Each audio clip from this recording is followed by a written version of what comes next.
자, 오늘 말씀드릴 부분은 선물 매매에서 간혹가다 이 피보나치 되돌림도 휩소 무빙이 나올 수가 있어요. 그래서 피보나치의 배신, 그리고 같은 차트를 보고도 어떤 사람은 수익을 내는데 어떤 사람은 수익을 내지 못하는 이유에 대해서 설명을 드리겠습니다. 그러니까 같은 도구, 같은 차트를 보고도 어떤 사람은 수익을 내는데 나는 왜 수익을 내지 못할까? 그런 부분에 대한 말씀을 드리겠습니다. 자, 일단 피보나치 되돌림에 대해서 말씀을 드리면 예전에도 제가 기초 영상에서 말씀을 드렸는데 지금 현재 이 구간이 임펄스 파동이라고 가정을 할게요. 그러면 1파 상승 후에 2파 되돌림은 0.382 또는 0.618까지 되돌리게 되는데 일반적으로는 0.618까지 되돌릴 확률이 높다. 이렇게 말씀을 드렸습니다. 그리고 4파 같은 경우는 0.236 또는 0.382까지 되돌리고 다시 올라갈 확률이 높은데 대부분 0.382까지 되돌리는 경우가 흔합니다. 이게 기초예요. 근데 여러분들이 이것만 알다 보면은 휩소당하는 경우가 많아요. 이게 어떤 이야기냐면 일반적으로 사람들이 피보나치 되돌림에 대해서 이제 많이 파악을 하고 있기 때문에 피보나치 되돌림으로도 휩소 무빙이 나온다는 이야기예요. 그래서 여러분들 다 경험을 해보셨을 거예요. 예를 들어 지금 현재 올라간 게 1파고 이게 2파 되돌림이에요. 예를 들면 그러면 1파에 대한 피보나치를 대보고 분명히 여러분들은 382에서 진입하려다가 손절 나가고 0.618에 대기를 했다가 안 건드리고 올라가거나 그래서 수익을 못 내고 타점 잡기가 굉장히 어려운 경험들 많이 하셨을 거예요. 그쵸? 그게 왜 그러냐면 매매 방식이 잘못됐기 때문이에요. 매매 방식이. 이게 어떤 이야기냐? 잘 들어보세요. 굉장히 간단한 건데 여러분들은 상상도 못했을 거예요. 기존에 여러분들은 이 얘기를 들으면 어떻게 행동을 하시냐면 여러 군데다가 걸고 각질을 하려고 해요. 각질. 그러니까 여기서 딱 맞춰서 올라가는 걸 바란다는 이야기죠. 그래서 어쩌다가 걸리면 아싸 각질 이러면서 좋아해요. 근데 그거부터가 잘못된 거예요. 우리가 떨어지는 칼날을 잡지 말라고 하죠. 그게 왜 그래요? 떨어지는 칼날에 손모가지 다 날아갈 수 있기 때문이에요. 그래서 경험을 해보셨겠지만 이 역추세에 관련된 타점을 잡다가 손절 나가고 손절 나가고 손절 나가고 또 떨어져 버려서 손해 나고 이런 경험 많이 있을 거예요. 그런 경험이 없었다면 매매를 안 해보신 거예요. 그래서 그런 경우는 어떻게 매매를 해야 되냐? 지금과 같은 상황도 굉장히 일반적인 상황인데 여러분들은 여기다 걸어놓고 각질을 하려고 하는데 각질을 하면 안 돼요. 그러니까 예를 들어 2파 조정이 나와서 618까지 되돌린다고 해도 여기서 지정가를 거는 게 아니라 이게 2파라고 생각을 한다면 떨어졌다가 다시 0.5 구간으로 올라오려고 할 때 이때 롱을 진입을 하는 거예요. 반등이 나오는 거를 보고 롱을 진입을 한다는 거죠. 그래서 2파에서 내가 만약에 롱을 잡겠다 하면은 618에서 잡는 게 아니라 618까지 되돌린다면 0.5 구간에서 잡는다. 이렇게 보셔야 돼요.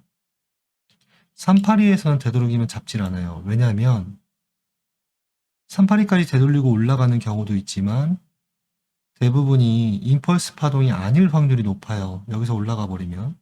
그렇기 때문에 382에서 올라가는 거는 잡지 않고 618까지 떨어졌다가 올라올 때 잡게 되는데 618에서 잡는 게 아니라 0.5에서 조금 더 위로 올라갔을 때 롱 진입을 한다는 거죠.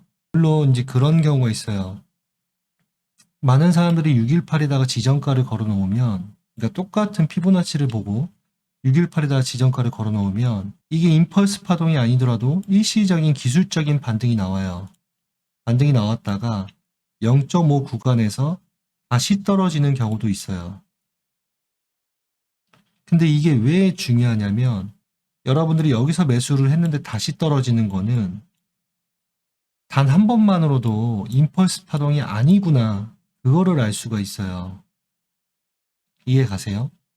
손절가를 걸고 내 관점이 틀렸구나, 그렇게 바라볼 수가 있다고요.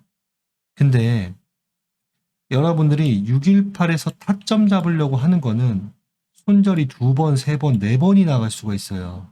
타점 잡으려다가. 그리고 간혹가다 2파는 7, 8, 6까지 되돌리는 경향도 있어요. 그래서 그럴 때에도 여러분들이 타점 잡고 손절하고, 타점 잡고 손절하고, 타점 잡고 손절하고, 이거를 반복하다가 시드가 다 날아간다는 이야기예요. 그래서 그런 부분에서 다르죠. 확률적으로 접근을 했을 때 0.618이 아니라 0.5 구간, 0.5 구간을 넘어섰을 때 진입을 해야지만 내가 수익을 거둘 확률이 높아지는 거고, 그리고 만약에 반대 방향으로 갔을 때 내 관점이 틀렸구나, 이걸 단번에 알 수가 있다는 이야기예요. 이해 가세요? 그래서 같은 차트를 보고도 매매 방식이 다르기 때문에 접근하는 방식이 다른 거예요. 그 두 번째, 4파라고 보죠. 4파 같은 경우에는 제가 어제 매매 방법도 알려드렸지만 이런 방법이 있어요. 기초적으로 올라간 3파동에서 382 또는 236을 되돌리고 올라가는 경우가 있는데, 이게 3파라고 하면 지금 현재 0.382를 건드렸죠. 여기. 그러면 지금 현재 여기서 진입을 하신 분들은 또 아싸 각질 이러면서 엄청 좋아하실 거예요. 근데 이런 분들은 대부분이 한 10번을 한다고 가정을 하면은 한 3번 정도 성공을 하고 7번 정도는 왔다리 갔다리 왔다리 갔다리 휩소를 하게 돼요. 왜 그러겠어요? 4파에서는 수렴이 자주 나오기 때문이에요. 그래서 여러분들이 각질을 한다, 이런 개념을 버리셔야 됩니다. 같은 관점을 보고도. 그러면 4파는 어떻게 해야 되냐? 마찬가지로 382를 찍고 올라오겠죠? 올라오게 되면 236이 돌파되는 시점에 그 부근에서 진입을 하는 거예요. 진입을 하고 손절가는 어디다 걸까요? 당연히 382하고 0.5 중간 부근, 이 부근 정도에 걸게 되겠죠. 그 부근에 매물대도 있으면 더 좋아요. 이런 식으로 걸게 되겠죠. 그러면 손절가도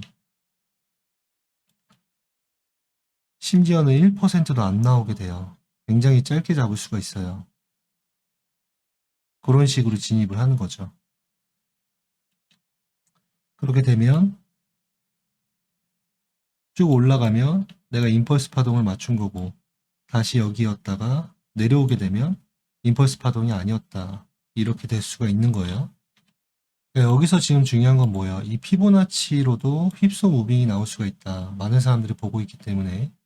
그래서 여러분들이 각질을 하려고 하다 보면은 내 방향이 틀렸을 때, 내 관점이 틀렸을 때 이렇게 떨어지면 손해가 크게 발생이 될 수가 있고, 거기서 타점을 잡으려다가 시드가 다 날아갈 수가 있다. 그런 이야기를 드리는 거예요. 그렇기 때문에 거기를 찍고 올라올 때 그때 사야 된다는 이야기예요. 이해 가셨죠? 그래서 이 부분도 명심을 하셔서 이용을 하시기 바랍니다.